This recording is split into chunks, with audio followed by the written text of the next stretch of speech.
નમસ્કાર વિદ્યાર્થી મિત્રો, આજે આપણે ધોરણ 12 ની અંદર બાયોલોજી ની અંદર ચેપ્ટર નંબર 5 આનુવંશિકતાના જે સિદ્ધાંતો ભણીએ છીએ એની અંદર ટોપિક છે 5.3 બે જનીનોનું વારસાગમન અને દ્વિસંકરણ પ્રયોગની આપણે વાત કરવી છે મિત્રો. દ્વિસંકરણ પ્રયોગ, તમે જો એક સંકરણ પ્રયોગ સમજી ગયા છો, ભણી ગયા છો અને એના વિશે અને મેન્ડલના એક સંકરણના પ્રયોગની ભેદવની પણ વાત કરી.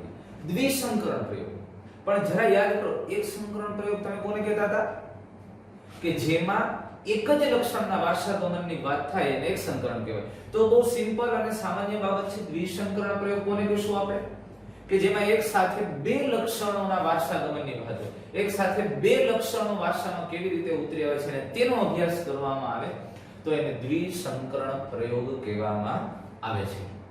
તો આપણે આ દ્વિસંકરણ પ્રયોગ ખૂબ સમજવા જેવો છે, અતિ અગત્યનો અને મહત્વનો ટોપિક છે અને અહીંયા પણ સારા વિદ્યાર્થીઓને નથી ધ્યાનમાં આવતો અથવા તો કન્ફ્યુઝ થાય છે એવી વાક્ય રચનાઓ એ જ પ્રમાણે સમજવા જેવું, ખૂબ લોજિક, ઇમેજિનેશન જબરજસ્ત છે. આ આખો વિડિયો તમે કમ્પ્લીટ ન જોવો ત્યાં સુધી તમારે લિંક તૂટવી ન જોઈએ. એ રીતે અને એકલી એકાગ્રતાથી જો બહુ મજા આવશે. અને જો હજુ આપણી ચેનલને સબસ્ક્રાઇબ ન કરી તો સબસ્ક્રાઇબ કરો, લાઈક કરો અને આપણા મિત્રોને શેર કરો. પણ આ ટોપિક એક વખત વ્યવસ્થિત રીતે સમજી લ્યો એટલે કોઈ પણ બુકમાંથી એને લગતા એમસીક્યુ સોલ્વ કરવાની છૂટ અને એકદમ ફંડામેન્ટલ સુધી આપણે ક્લિયર કરાવશું. જોઈએ બે જનીનોનું વારસાગમન. હવે મેન્ડલે જે પ્રયોગ કર્યો એ દ્વિસંકરણ પ્રયોગની અંદર બે ભિન્ન લક્ષણો ધરાવતા છોડ એને પસંદ કર્યા. બે ભિન્ન લક્ષણો ધરાવતા છોડ અને કયા બે લક્ષણો લીધા તો એમાંનું એક લક્ષણ બીજનો આકાર લીધો. બીજનો આકાર. હવે આકારની દ્રષ્ટિએ બે થશે કે એની સપાટી અને બીજ એકદમ ગોળ છે એટલે ગોળ બીજ, આ આપણે લક્ષણ તો જોઈ ગયા છે. અને ખરબચડા બીજ, આ પેલું લક્ષણ, આ લક્ષણ નંબર 1. પછી બીજું લક્ષણ એને ક્યું લીધું તો એમાં લીધું બીજનો રંગ. બીજું લક્ષણ ક્યું લીધું? રંગ. અને રંગની બે અભિવ્યક્તિ, પીળા બીજ અને લીલા બીજ. એટલે બે લક્ષણને એક સાથે બે ભિન્ન લક્ષણો ધરાવતા છોડ વચ્ચે સંકરણ કર્યું મેન્ડલે. એટલે કયા બે ભિન્ન લક્ષણો? બીજનો આકાર અને રંગ. એટલે ગોળ અને પીળા બીજ લીધા અને ખરબચડા અને લીલા બીજ. હવે તમે સમજો. હવે જો એને ગોળ અને પીળા બીજ આવા છોડનું સંકરણ ખરબચડા અને લીલા બીજ ધરાવતા છોડ વચ્ચે સંકરણ કર્યું અને સંકરણ કરીને જે F1 પેઢી પ્રાપ્ત થઈ. F1 પેઢીના છોડના વટાણા કેવા હતા? અરે એ તો કે એ તો અમે જોઈ ગયા છે એક સંકરણ પ્રયોગમાં બે પિતૃમાંથી એક પિતૃને મળતા આવતા હોય. તો જો આને F1 પેઢીની અંદર આવું જ મળ્યું. જે F1 પેઢીના છોડ છે એના વટાણા કેવા મળ્યા? જુઓ તો કેવા મળ્યા તો કે ગોળ અને પીળા. તો કે આ બે પિતૃઓ પૈકી એક પિતૃ જેવા જ છે. આ એવા જ છે. અરે એ તો તમને ખબર છે જે પિતૃ જેવી જ F1 પેઢી હોય તો કે એ પિતૃની જે અભિવ્યક્તિ છે એ અભિવ્યક્તિ કેવી હોય? પ્રભાવી હોય, પ્રચ્છન્ન હોય. તો તમને યાદ કરો, આવડે છે. જો F1 પેઢીમાં જે અભિવ્યક્તિ થાય છે એ બે પિતૃ પૈકી એક પિતૃની હોય પણ જે અભિવ્યક્તિ થાય એ અભિવ્યક્તિ પ્રભાવી હોય અને એટલે આપણે એને કેપિટલ લેટરમાં લખીએ, મૂળાક્ષરમાં લખીએ. યાદ છે? તો અહીંયા ગોળ લક્ષણ. હવે જુઓ, બીજના આકાર માટેનું લક્ષણ ગોળ છે અને રંગ માટે પીળા છે. તો ગોળ અને પીળી આ બે અભિવ્યક્તિ કેવી છે? પ્રભાવી છે. એટલે અહીંયા હું તમને એમ કહું કે ગોળ માટે મારે કોઈ કારક ધારવું હોય તો આપણે એને એના નામ ઉપરથી ધારીએ. માનો કે R રાઉન્ડ એટલે કેપિટલ R ધારશું ગોળ માટે. તો પછી ખરબચડા માટે સ્મોલ r ધારી લઈએ. અને પીળો રંગ છે એ પ્રભાવી છે કારણ કે પીળાની અભિવ્યક્તિ થાય, લીલાની નથી થતી. તો પીળા માટે આપણે માનો કે કારક ધારીએ યલો એટલે કેપિટલ Y ધારીએ. તો પછી લીલા માટે સ્મોલ y ધારશું. અને આના ઉપરથી તમે સ્પષ્ટ કહી શકો છો કે F1 પેઢીની અંદર જે અભિવ્યક્તિ થાય છે તો બીજના આકારમાં ગોળ આકારી ખરબચડા ઉપર પ્રભાવી છે અને બીજના રંગમાં પીળો રંગ એ લીલા રંગ ઉપર પ્રભાવી છે. અને માટે અહીંયા આપણે આનું જનીન બંધારણ આવું કહી શકીએ. કેપિટલ R જોડમાં હોય જનીન અને પીળા માટે કેપિટલ Y હશે અહીંયા. એવી જ રીતે ખરબચડા માટે સ્મોલ r અને લીલા માટે સ્મોલ y હશે. તો F1 પેઢીની અંદર જનીન બંધારણ કેવું હશે તમે વિચારી શકો. F1 ની અંદર જનીન બંધારણ કેવું હશે? અરે ભાઈ અહીંથી આ આકાર માટેના જનીનના જોડમાંથી એક જનીન અહીંયા આવ્યું હોય અને અહીંયા આકાર ખરબચડાના જનીનમાંથી આ આવેલું હોય તો કેપિટલ R અને સ્મોલ r હોય. પણ અભિવ્યક્તિ તો કેપિટલ આની જ થશે કારણ કે પ્રભાવી છે, ગોળ પ્રભાવી છે, ખરબચડું પ્રચંડ છે એટલે આ વટાણા તો ગોળ જ થાય. પણ એનું જનીન બંધારણ વિષમ યુગ્મીય છે કેપિટલ R. એવી જ રીતે પીળા રંગ માટેની જો હું વાત કરું તો પીળા રંગ માટે અહીંથી એક y આવ્યો હશે કેપિટલ અને અહીંથી સ્મોલ આવ્યો હશે. અભિવ્યક્તિ આની થશે કારણ કે પીળો રંગ પ્રભાવી છે અને એટલે આનું F1 પેઢી છે. F1 પેઢીનું જનીન બંધારણ તમને આવું જોવા મળશે. Capital R small r capital Y small y. એટલે આ દ્વિસંકરણ પ્રયોગના આધારે આપણને એક બાબત સ્પષ્ટ થાય કે F1 પેઢીનું જનીન બંધારણ ગોળ અને પીળા એમાં કેપિટલ R કેપિટલ Y આમાં સ્મોલ r કેપિટલ Y અને F1 ની અંદર આ છે. એટલે પિતૃ પેઢી અને F1 પેઢીમાં આ જોવા મળશે. બરોબર છે આ વાત આપણને ખબર પડી અને ઈ પણ ખબર પડી કે ભાઈ F1 માં રિઝલ્ટ અપેક્ષિત હતું નહીં જ મળ્યું. એક સંકરણ પ્રયોગમાં આવું જ થતું હતું કે F1 પેઢીની સંતતિની અંદર અભિવ્યક્તિ તે જોવા મળે કે જે બે પિતૃ પૈકીની એક હોય અને જે પિતૃની જોવા મળે બેમાંથી એકની અભિવ્યક્તિ જોવા મળે છે અને જેની જોવા મળે છે એ પ્રભાવી ગણવાની. તો આમાં એવું જ આપણે ગણ્યું એટલે ગોળ અને પીળા એ પ્રભાવી લક્ષણ અભિવ્યક્તિ થઈ અને ખરબચડા અને લીલા એ પ્રચ્છન્ન અભિવ્યક્તિ થઈ. ગોળ આકાર માટેની પ્રભાવી અભિવ્યક્તિ છે અને ખરબચડા એ આકાર માટેની પ્રચ્છન્ન અભિવ્યક્તિ છે. પીળા એ આકાર રંગ માટેની પ્રભાવી અભિવ્યક્તિ છે અને લીલો એ રંગ માટેની પ્રચ્છન્ન અભિવ્યક્તિ. એ જ વાત કરી છે પણ આપણે આમાં બે ત્રણ વખત બોલશું એટલે તમને સમજવામાં સરળતા રહે. હવે જોજો હવે આપણે આ F1 પેઢીમાં ગોળ અને પીળા જે વટાણા મળ્યા છે આ ગોળ અને પીળા વટાણામાં સ્વફલન કરાવવું છે. આમની નામની વચ્ચે સ્વફલન. આ ગોળ ને પીળા છે ઈ છોડની અંદર એમાંથી એના એક જ પુષ્પના પુંકેસર અને સ્ત્રીકેસર વચ્ચે ફલન કરાવે છે. આમની નામનું સ્વફલન કરાવીએ અને સ્વફલન કરાવતા આપણને જે F2 પેઢી પ્રાપ્ત થાય તો F2 પેઢીની અંદર આપણને જે રેશિયો મળે એ સરળ અને સામાન્ય જે અપેક્ષિત એક લક્ષણ માટે વિચારો તો આવો જ મળે છે. દાખલા તરીકે જો એટલે F2 પેઢીની અંદર 3:1 નો રેશિયો મળે પણ જો હું બીજના રંગનો લક્ષણ લઉં તો બીજના રંગમાં આપણને ખબર છે કે એક સંકરણ પ્રયોગ મુજબ આપણે જોઈ ગયા હું આ એક જ લક્ષણની અત્યારે વાત કરતો હોઉં તો F2 પેઢીમાં આપણી શું અપેક્ષા હોય તો કે રંગની અંદર પીળો રંગ પ્રભાવી છે તો પીળા રંગના વટાણા છે એવા 75% છોડ એવા હોવા જોઈએ કે જે પીળો રંગ ધરાવતા હોય અને 25% છોડ એટલે કે 1/4 છોડ એવા હોય કે જેના વટાણામાં લીલો રંગ. અને જો બીજના આકારના એક લક્ષણની વાત કરું તોય તમને એવું થાય કે ભાઈ F2 પેઢીની અંદર આપણી અપેક્ષા 3:1 ની હોય એક સંકરણમાં જોઈ ગયા કે બીજના આકારમાં ગોળ આકાર હોય એવા વટાણા 3/4 એટલે 75% અને ખરબચડા એટલે કે 1/4 આ ખરબચડો આકાર ધરાવતા વટાણા એટલે 3:1. એક લક્ષણ માટેની વાત કરો બીજના આકાર અને બીજના રંગ માટેની વાત કરો તો F2 પેઢીમાં પણ આવું જોવા મળ્યું અને એક સંકરણ પ્રયોગની અંદર પણ આપણે એ જ હતું. પણ જો એક લક્ષણ જુદા લઈએ તો પીળા કુલ માનો કે 16 છોડ છે તો એમાંથી 12 છોડ છે ને એમાં પીળા વટાણા થાય ને 4 છોડ એવા છે તેમાં લીલા 75% પીળા અને 25% લીલા. અને જો બીજનો આકાર લો તો એ 16 છોડમાંથી 12 છોડ એવા છે જેમાં ગોળ આકારના વટાણા જોવા મળે છે અને 4 છોડ એવા છે જેમાં ખરબચડા એટલે 3:1 નો રેશિયો મળ્યો. એક લક્ષણને આપણે વ્યક્તિગત જોઈએ છે તો આવો રેશિયો આપણને મળે છે. એ ઓકે છે બરોબર છે. હાલો બરોબર છે કે ભાઈ આમની વચ્ચે સ્વફલન કરાયું તો આપણે એક લક્ષણને ધ્યાનમાં લઈએ ત્યારે રેશિયો આપણને 3:1 નો મળવો જોઈએ. પણ જ્યારે દ્વિસંકરણ પ્રયોગ કર્યો અને દ્વિસંકરણમાં બે લક્ષણને એક સાથે તમે ધ્યાનમાં લ્યો ત્યારે અપેક્ષાઓ આવી હતી કે ગોળ અને પીળા છે એ 75% હોવા જોઈએ અને ખરબચડા અને લીલા છે એ 25% હોવા જોઈએ અને એટલે કે 3:1 નો રેશિયો આપણને દ્વિસંકરણમાં મળવો જોઈએ કારણ કે એક સંકરણમાં મળતું. પણ ખરેખર આવું નથી થયું. દ્વિસંકરણ પ્રયોગ તમે જુઓ અને દ્વિસંકરણ પ્રયોગની અંદર તમે જોશો તો એમાં ખરેખર સ્થિતિ શું સર્જાય અરે દ્વિસંકરણ પ્રયોગને અંતે આપણને F2 પેઢીની અંદર માત્ર ગોળ અને પીળા અને ખરબચડા અને લીલા આવા બે જ પ્રકારના મૂળ પિતૃ જેવા જ છોડ મળવા જોઈએ એવી અપેક્ષા હતી. અને વાસ્તવમાં આવું નથી થયું. અરે શું થયું તો કેવું થયું અરે એની અંદર કઈ જુદી સ્થિતિ સર્જાય. જોજો શું થયું. અરે કઈક આવું થયું.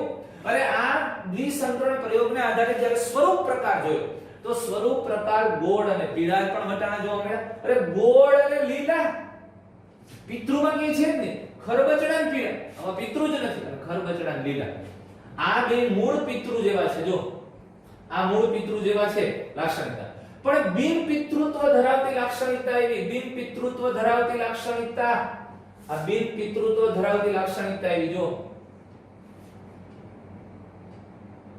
અને આ રેશિયો પણ પાછો કેવો મળ્યો તમે સમજો. ગોળ અને પીળા, ગોળ અને લીલા, ખરબચડા અને પીળા, ખરબચડા અને લીલા આવા કુલ વટાણા જે આવ્યા એમાંથી 55 થી 57% છે ઈ ગોળ અને પીળા મળ્યા. 17 થી 18% છે ઈ ગોળ અને લીલા મળ્યા. ખરબચડા અને પીળા પણ 17 થી 18%, 7 થી 8% છે આવા મળ્યા. એટલે રેશિયો આપણે કાઢીએ કે 9:3:3:1.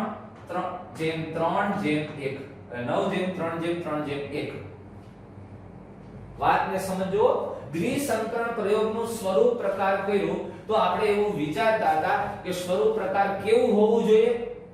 તો આપણે એવું વિચારતા હતા કે એમાં ગોળ અને પીળા અને ખરબચડા અને લીલા 3:1 હોવા જોઈએ, પણ એવું નથી થયું. બે લક્ષણોને જ્યારે સાથે અભ્યાસ કર્યો અને બેના સ્વરૂપ પ્રકારનો અભ્યાસ કર્યો તો ગોળ અને પીળા, ગોળ અને લીલા, ખરબચડા અને લીલા, ખરબચડા અને પીળા આ બધા સ્વરૂપ મળ્યા. અને આ 9:3:3:1 ના સ્વરૂપમાં.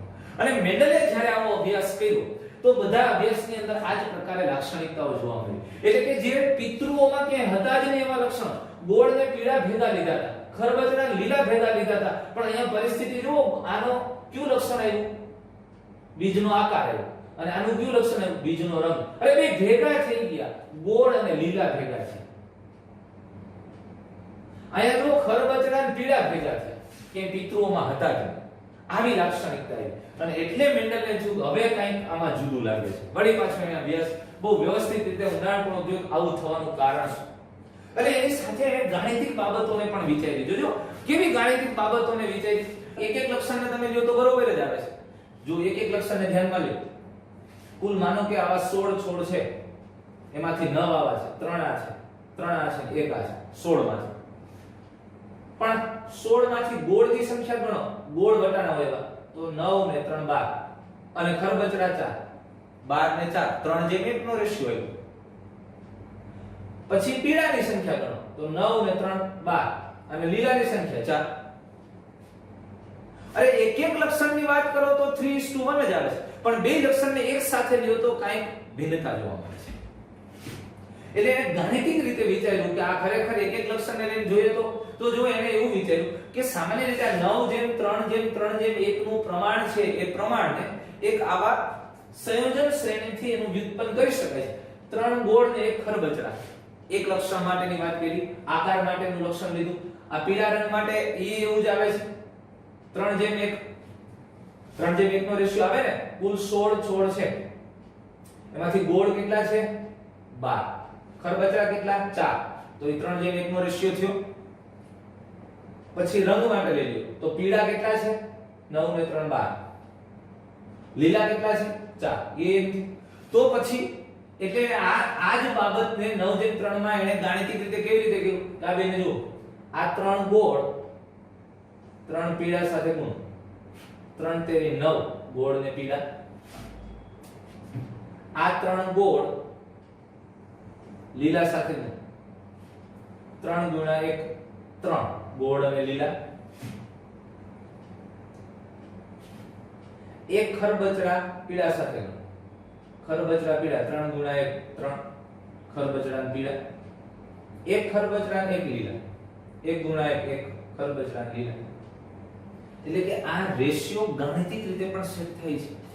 એટલે કે જો એને કીધું કે 9:3:3 ના પ્રમાણને 3 ગોળ અને 1 ખરબચડાની સાથે 3 પીળા અને લીલાના સંયોજન શ્રેણીમાં વ્યુત્પન્ન કરી શકે છે. ગાણિતિક રીતે આ સેટ થાય છે. ઓકે. પછી તો કે પછી જો એને આગળ વાત આ બધું બરોબર. હાલો આવું થયું, આવો રેશિયો મેળવ્યો, બિન પિતૃત્વ ધરાવતી સંતતિ પણ પ્રાપ્ત થઈ અને આ 9:3:3:1 નો રેશિયો આપણને આ રીતે પણ મળી શકે છે. એટલે ગાણિતિક રીતે પણ સેટ થાય છે અને વાસ્તવિક સ્વરૂપ તો આવું મળ્યું છે. પણ આવું થવાનું કારણ શું? પીળા ભેગા હતા તો ગોળ ને લીલા કેવી રીતે થઈ ગયા? અરે યાર, ખરબચડા ને લીલા ભેગા હતા તો ખરબચડા ને પીળા કેવી રીતે ભેગા છે? આવું તે એવા બંધારણમાં અથવા તો કારકોમાં શું ફેરફાર થાય છે કે જેને લઈને આ બિન પિતૃત્વ ધરાવતી સંતતિ અસ્તિત્વમાં આવે છે? આવી બાબત શું, કઈ વસ્તુ આના માટે જવાબદાર છે? અને એને આધારે મેન્ડલે આજે મુક્ત વહેંચણીનો નિયમ સમજાવ્યો છે, બહુ મસ્ત રીતે સમજાવ્યો. હવે જોજો, આ આપણને વાત ખબર જ છે, ક્લિયર જ છે. તો કેવી રીતે જુદા પડે છે, આ થવાનું કારણ શું? તો પછી મેન્ડલે બહુ શાંતિથી વિચાર્યું. હવે મગજમાં રાખજો, વાત ધ્યાનથી સમજો. આ ગોળ અને પીળા વટાણા છે તો એ હોવાની શક્યતા કેને લઈને હોય? તો કે આનું જનીન બંધારણ શું હશે? તો ગોળ અને પીળા થાય છે એટલે ગોળ છે એનો મતલબ એવો છે કે એનું જનીન બંધારણ છે એમાં કાં તો બે કેપિટલ R અને પીળા માટે બે કેપિટલ Y હોય તો જ થાય, અથવા બેમાંથી એક કેપિટલ R હોય તો એ ગોળ તો થશે, બેમાંથી એક કેપિટલ Y હશે તો એ પીળા થશે. ગોળ અને લીલા, ગોળ થવા માટે એક કેપિટલ R તો હોવો જોઈએ, કાં તો બે હોય, પણ લીલા થવા માટે તો બે સ્મોલ y જ હોય, અથવા આનું જનીન બંધારણ આવું હોય, એક કેપિટલ R હોય એક સ્મોલ r, અને લીલા થવા માટે તો આમ જ જોઈએ. ખરબચડા અને પીળામાં, ખરબચડા માટે સંપૂર્ણપણે બે સ્મોલ r જ હોવા જોઈએ, પણ પીળા થવા માટે કાં તો બે કેપિટલ y હોય, અથવા તો આનું જનીન બંધારણ આવું હોય, એક કેપિટલ y ને સ્મોલ, તો જ આ ખરબચડા અને પીળા.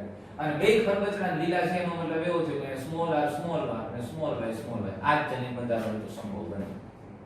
એટલે એને એવું છે કે આવું જનીન બંધારણ હોય તો અહીંયા ક્યાંક ક્યાંક એવું થાય છે કે કેપિટલ R સાથે કેપિટલ Y ની જગ્યાએ સ્મોલ y એવો છે.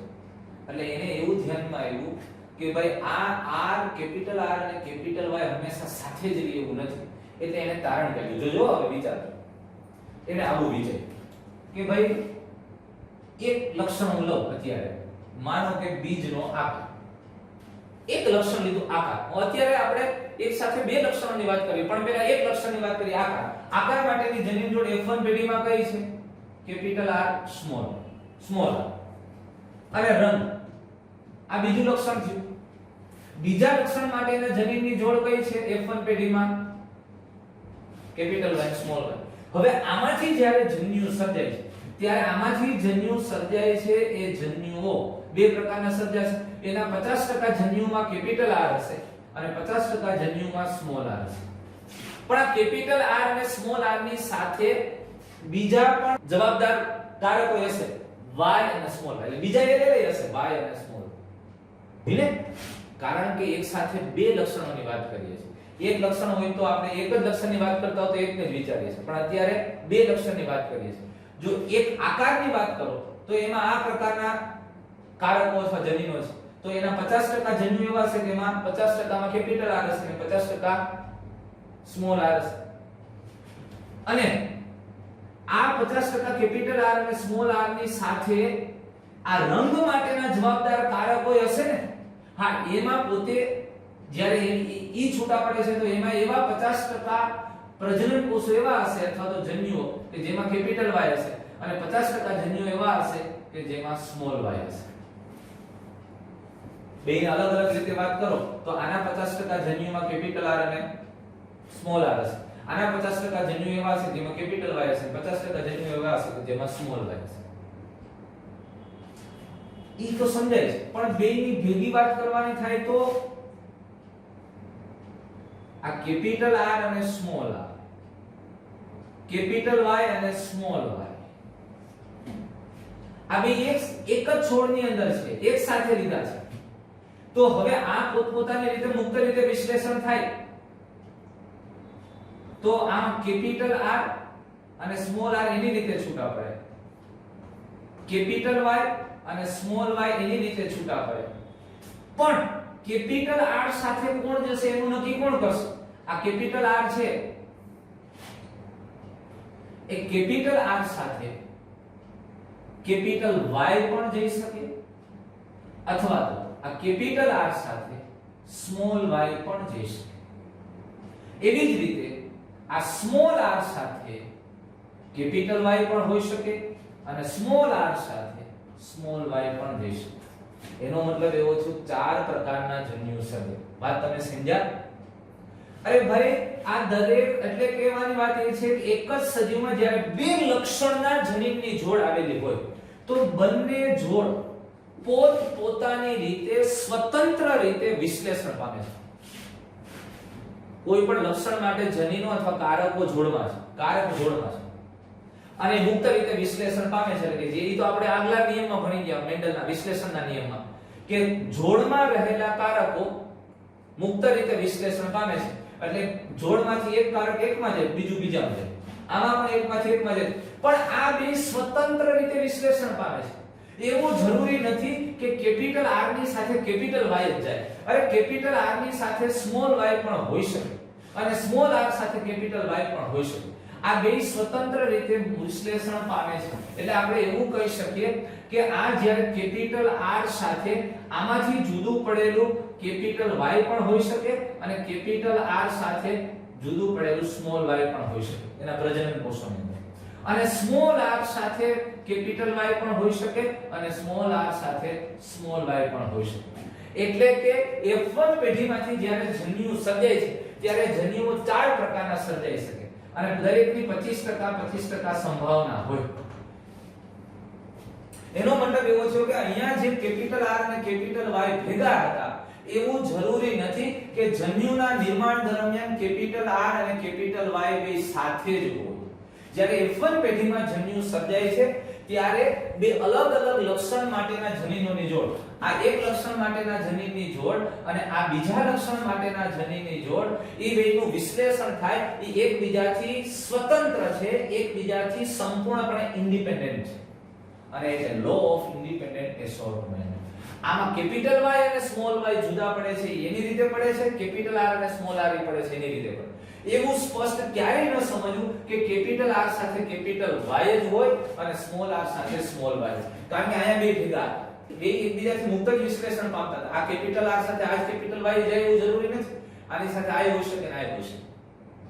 વાત સમજો. એટલે અહીંયા જનરલી આપણે જનીન બંધારણ આમ લખતા હોય capital R capital Y, small r small y. તો આમાં જ્યારે જન્યુઓ સર્જાય છે ત્યારે આ કેપિટલ R સાથે કેપિટલ Y પણ હોઈ શકે. આ કેપિટલ R સાથે આ સ્મોલ y પણ હોઈ શકે અને આ સ્મોલ r સાથે કેપિટલ Y પણ હોઈ શકે અને સ્મોલ r સાથે સ્મોલ y પણ હોઈ શકે.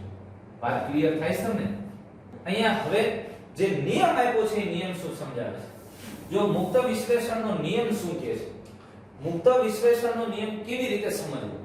હવે આપણે એક યુનિટ સ્ક્વેર જેવી રચના આપણે પહેલા આપણી રીતે સમજી લઈએ પછી આપણે આકૃતિ મુજબ એ સમજીશું. F1 પેઢીનું માનો કે આ નર છોડ છે ને એની અંદર capital R small r capital Y small y. આ આકાર માટેનું લક્ષણ છે, રંગ માટેનું લક્ષણ છે. નિયમ શું કહે? તો કે એક જ સજીવની અંદર બે અલગ અલગ લક્ષણ માટેના જનીનોની જોડ અથવા કારકોની જોડ પ્રજનન કોષના નિર્માણ દરમિયાન એકબીજાથી સ્વતંત્ર રીતે વિશ્લેષણ પામે. આ એની રીતે વિશ્લેષણ પામે, આ એની રીતે. એવું ક્યારેય ન સમજવું કે કેપિટલ R અને કેપિટલ Y સાથે જ. એટલે આનાથી જે જન્યુ સર્જાય છે આવા 4 પ્રકારના જન્યુ સર્જાય છે. Capital R capital Y. Capital R સાથે સ્મોલ y પણ હોઈ શકે અને સ્મોલ r સાથે કેપિટલ Y પણ હોઈ શકે અને સ્મોલ r સાથે સ્મોલ y. એવી જ રીતે માનો કે આ માદા છોડ છે એમાં આવા 4 પ્રકારના જન્યુ સર્જાઈ શકે. માદા છોડ F1 પેઢીમાં capital R capital Y, capital R small y, small r capital Y, small r small y. હવે સમજો આમની બે વચ્ચે ફલન થાય તો યુગ્મ જ કેવા સર્જાય? જો અહીંથી capital R capital R capital Y capital Y, અહીંથી capital R small y capital R capital Y, અહીંથી capital R capital Y small r capital Y, અહીંથી capital R capital Y small r small y. અહીંયા જોજી તો કે ઉપરથી capital R capital Y આવશે, અહીંથી capital R small y, અહીંથી જોજી capital R small y આવશે, અહીંથી પણ સ્મોલ r સ્મોલ y. હવે capital R small y small r capital Y, capital R small y small r small y. અહીંયા તો કે ઉપરથી કેપિટલ R કેપિટલ Y, અહીંથી સ્મોલ r કેપિટલ Y, ઉપરથી કેપિટલ R સ્મોલ y અહીંથી small r capital y, ઉપરથી small r capital y, small r capital y, અહીંથી જોજી small r capital y, small r small y, અહીંથી અને ઉપરથી capital R capital Y અને અહીંથી small r capital y, sorry small y, પછી ઉપરથી capital R small y, અહીંથી small r small y, ઉપરથી capital R small r capital Y અને small r small y, small r small r small y small y. આવા પ્રકારના યુગ્મને સજાય વટાણા સજાય. હવે તમે આનું સ્વરૂપ પ્રકાર જુઓ જી.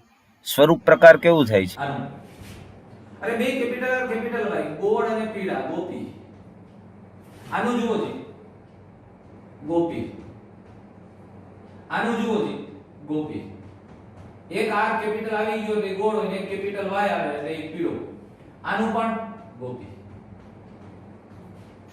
આનું સ્વરૂપ પ્રકાર જુઓ જી, ગોળ અને પીળા.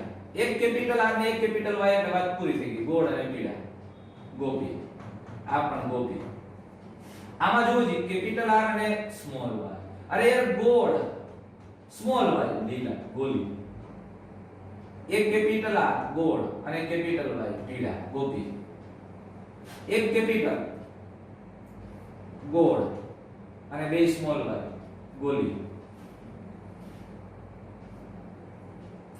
કેપિટલ R કેપિટલ Y, ગોપી. સ્મોલ ખરબચડા, ખપી.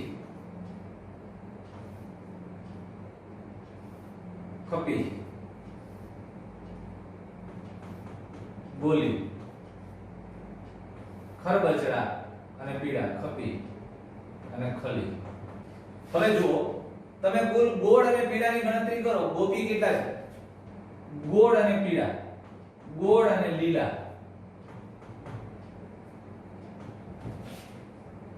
ખરબચડા અને પીળા, ખરબચડા અને લીલા. કુલ ગોપી કેટલા છે જોજી? ગોળ અને પીળા 1 2 3 4 5 6 7 8 અને 9. 9. ગોળ અને લીલા જોજી 1 2 અને 3 3. ખપી ગણો 3 અને ખલી 1 આવી ગયું રહેશે. આના ઉપરથી મેન્ડલે કીધું, જ્યારે મેન્ડલે દ્વિસંકરણ પ્રયોગની અંદર આવા ચારેય પ્રકારની સંતતિ જ્યારે મળી અને પિતૃ અને બિન પિતૃ ધરાવતી અને આખું સંકરણ કર્યું, ત્યારે એને ખબર પડી કે જ્યારે એક સાથે બે લક્ષણના જનીનો અથવા કારકોની જોડ હોય ત્યારે એમાં જ્યારે જન્યુઓનું નિર્માણ થાય છે, જ્યારે પ્રજનન કોષો સર્જાય છે, ત્યારે બંને કારકોની જોડ વિશ્લેષણ પામે પણ એ એકબીજાથી સ્વતંત્ર રીતે વિશ્લેષણ પામે. એટલે કે એવું ક્યારેય નહીં સમજવું કે કેપિટલ R સાથે જ કેપિટલ Y જાય છે અને સ્મોલ r સાથે સ્મોલ y. અરે કેપિટલ R સાથે કેપિટલ Y પણ હોઈ શકે અને કેપિટલ R સાથે સ્મોલ y પણ હોઈ શકે. એટલે કે આ બે અલગ અલગ લક્ષણ માટેના કારકોની જોડ જ્યારે વિશ્લેષણ પામે છે ત્યારે એ એકબીજા ઉપર કોઈ જ અસર નથી દર્શાવતી, એ એકબીજાથી સ્વતંત્ર રીતે વિશ્લેષણ પામે છે. આ એની રીતે જુદા પડે છે, આ એની રીતે જુદા પડે છે. હા, એ જુદા પડ્યા પછી એવું બની શકે કે R સાથે કેપિટલ Y પણ હોઈ શકે અને કેપિટલ R સાથે સ્મોલ y પણ હોઈ શકે અને તો જ આ સંભવ બને. આવું મેન્ડલે કીધું. અને એટલે જે મેન્ડલે જે નિયમ આપ્યો એ વાત એને આવી કરી અને એ નિયમ શું કીધું કે આ નિયમ દર્શાવે છે જ્યારે કોઈ સંકરણમાં લક્ષણોની બે જોડ સાથે આવે, એક સાથે બે જોડ લીધા લક્ષણો, ત્યારે કોઈ એક જોડનું લક્ષણ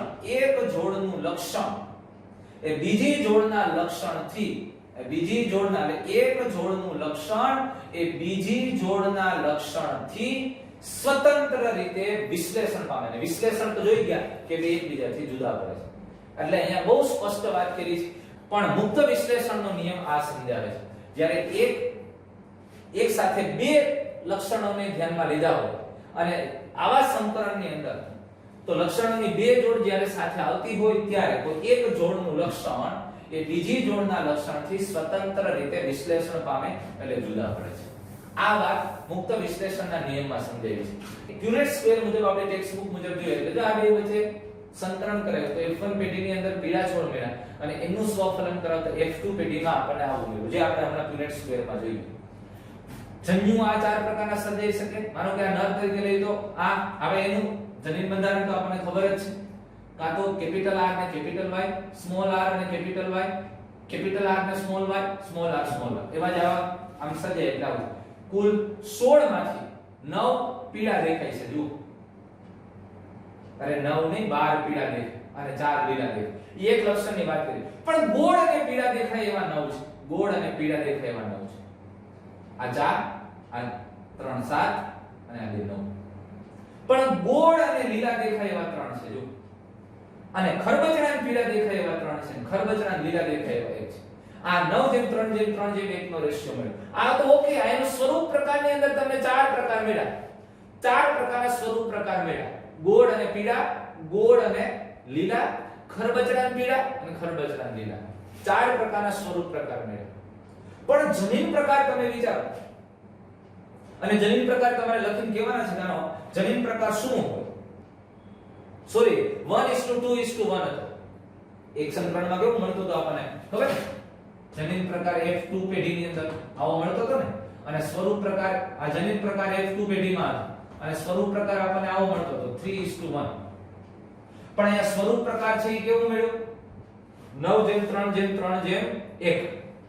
F2 પેઢીનો સ્વરૂપ પ્રકાર શું મળ્યો? 9:3:3:1. તો જનીન પ્રકાર શું છે? કયો મને આનો જનીન પ્રકાર કહેવાનો છે. F2 માં પ્રાપ્ત જનીન પ્રકાર તમે જુઓ. જનીન પ્રકાર આ બધા એક જ છે. કેપિટલ R અને કેપિટલ Y એવો એક જ છોડો. પછી કેપિટલ સ્મોલ r અને બે કેપિટલ Y એવો એક છોડો. પછી કેપિટલ R અને સ્મોલ y એવો એક છોડો. અને સ્મોલ r એવો એક છોડો. અને 4 આ એક મળ્યા. આ 4 એક છે. પછી આવા બે મળ્યા. કેપિટલ R સ્મોલ r અને બે કેપિટલ Y એવા બે છોડ મળ્યા. એટલે આપણે બે. પછી આવા બે મળ્યા. જો કેપિટલ R અને કેપિટલ Y સ્મોલ y એવા બે મળ્યા. એક આ ને એક આ. આપણે આને અલગ અલગ કરતા જઈએ. જો આ બધા એક એક એક એક એક. પછી આ બે. પછી આ બે મળ્યા. અને અહીં બે આવશે. આપણે કરતા જઈએ. આ બે મળ્યા. એટલે આ લખશું આપણે. અને આ 4 મળ્યા. જો એક સરખા. એટલે આનો જનીન પ્રકાર 1:1:2:2:4:2:2:1. એટલે કુલ જનીન પ્રકાર કેટલા મળ્યા? 1 2 3 4 5 6 7 8 9. કુલ 9 જનીન પ્રકાર મળ્યા. સ્વરૂપ પ્રકાર કેટલા મળ્યા? સ્વરૂપ પ્રકાર 4. દ્વિસંકરણ પ્રયોગની અંદર 4 સ્વરૂપ પ્રકાર મળ્યા. ક્યાં 4? તો કે ગોળ અને પીળા, ગોળ અને લીલા, ખરબચડા અને પીળા, ખરબચડા અને લીલા. આ 4 સ્વરૂપ પ્રકાર. જનીન પ્રકાર 9 મળ્યા. જો આ મેં તમને કીધું. આવા એક એક મળ્યા. આવા બે મળ્યા. અને આવા 4. એટલે જનીન પ્રકાર છે એ કુલ કેટલા મળ્યા? 9. તેના અપેક્ષિત સ્વરૂપ પ્રકાર કેટલો હતો ભાઈ? આપણે શું વિચારતા હતા? અપેક્ષિત સ્વરૂપ પ્રકાર 2. પણ મળ્યા કેટલા? 4. અપેક્ષિત હતો 2 પણ મળ્યા કેટલા? 4. F2 માં પ્રાપ્ત જનીન પ્રકાર અપેક્ષિત શું હતો? 3. કેવો 3? 1:2:1. પણ મળ્યા કેટલા? 9. આ પ્રકાર મળ્યા અપેક્ષિત. આ સમજાય સાહેબ? તો આ તમારે સમજવા જેવો ભાગ હતો. તો દોસ્તો અહીંયા દ્વિસંકરણ પ્રયોગ ખૂબ મહત્વનો છે. અને મેન્ડલના દ્વિસંકરણ પ્રયોગથી એક જ બાબત મગજમાં બેસાડવાની છે. અને એ કઈ બાબત મગજમાં બેસાડવાની છે? કે જ્યારે કોઈ એક કરતા વધુ લક્ષણોની વાત કરતા હતા, કે જ્યારે સજીવની અંદર બે લક્ષણોના જોડને, બે લક્ષણો માટેની વાત કરતા હોય, ત્યારે આ જે બે લક્ષણો છે એના જોડમાં રહેલા કારકો એ વિશ્લેષણ પામે છે. પણ એ બંને જોડના કારકો એકબીજાથી સ્વતંત્ર રીતે વિશ્લેષણ પામે છે. એટલે કે એક લક્ષણના કારકોની જોડ એ બીજા લક્ષણોના કારકોની જોડથી સ્વતંત્ર રીતે વિશ્લેષણ પામે છે, મુક્ત થાય છે.